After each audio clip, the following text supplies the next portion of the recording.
And then now what I want you to do is I want you to sit again with your pelvis neutral. And I want you to do a sideways reach. So that's a forward reach. I want you to do a sideways reach. But what I want you to do is I want you to reach just outside. Think about that chocolate bar, coffee, or whatever your vice is, that you really, really, really, really want it. Okay? All right. And then come back. Now, what I want you to do is I want you to really, really want it, but do not shift your weight in the frontal plane. All right. Do not shift it. All right. Keep your bottom cemented on the chair, like it's cemented down. And now try to reach for that object, which is out of your reach. How are you going to do it? So what you can find is that limits your range of reach when you don't weight shift from the base of support.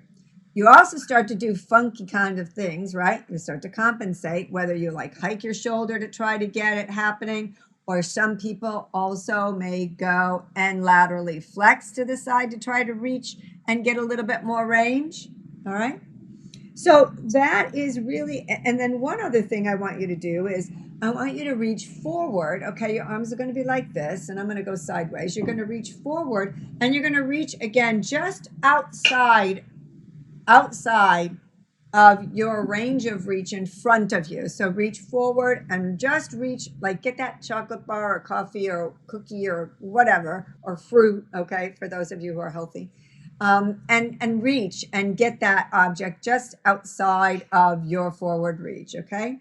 Now, bring your arm back and don't allow that transverse plane movement, that rotation in your spine to happen. And try to get your arm to reach a little further, all right? And what, again, many people do is they start to move from the hip or they start to flex, and you really can't do that nice forward reach out of your range of reach without that spinal rotation, that transverse plane movement, all right? So you can see how that base of support and that the spinal mobility really influences your ability to use your upper extremity.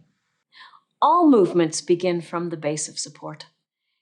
And so when we think about the arm, you can't just think about the arm. That the movement begins off of the support surface, whether that's your feet in standing or your hips in sitting, as an example, and that the movements of your whole functional task begin there, pushing off of the support surface and translating up through the trunk into your upper extremity.